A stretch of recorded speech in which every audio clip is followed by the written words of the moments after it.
मयूरभंजर सांताली परिवार पाई संगमस्थली गंगा जमुना सरस्वती नुहे बुढ़ाबलंग जराली एवं सराली नदीर संगमस्थली ए तीन नदीर संगमस्थली बारुणी घाटरे सांताली परिवार समूह अस्थि विसर्जन करिबार परंपरा रही। मकर संक्रांति अवसर में सांताली जनजाति एठारे दामोदर मेला करिथांती। दामोदर मेला सामूहिक अस्थि विसर्जन को बुझाई थाए।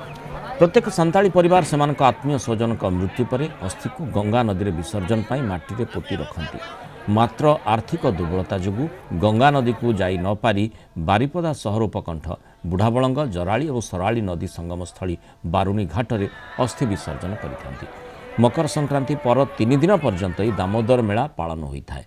बहु पुराना समय परंपरा चली आसुची। एठारे अस्थि विसर्जन करी पितृपुरुषों मुख्य कामना करिथांती। कहुए मयूरभंज जिलार भंजवंशीय महाराज यह परंपरार शुभारंभ करथिले।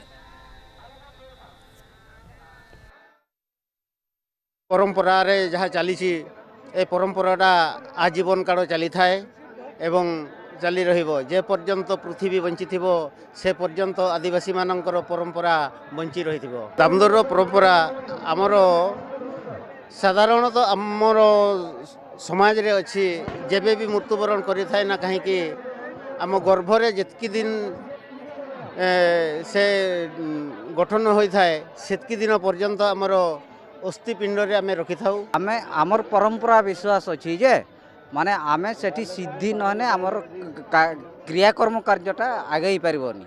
सेठी पई आमे सिद्धि होवा पई एई सोनामुइन घाट को आमे पळि आछू। आगे ताको से मारंगपुर नारे घाट किणा जाए, घाट किणा जाए आ जहाँ ताकर इच्छा रे तारी नारे घाट किणती। घाट किणिकरी घाट को उलंती। घाट रे उलीकरी से माने बुड़ो पकांती आ बुड़ो पकई सेते बेले से अस्थि एटाके छाड़ी दियंती।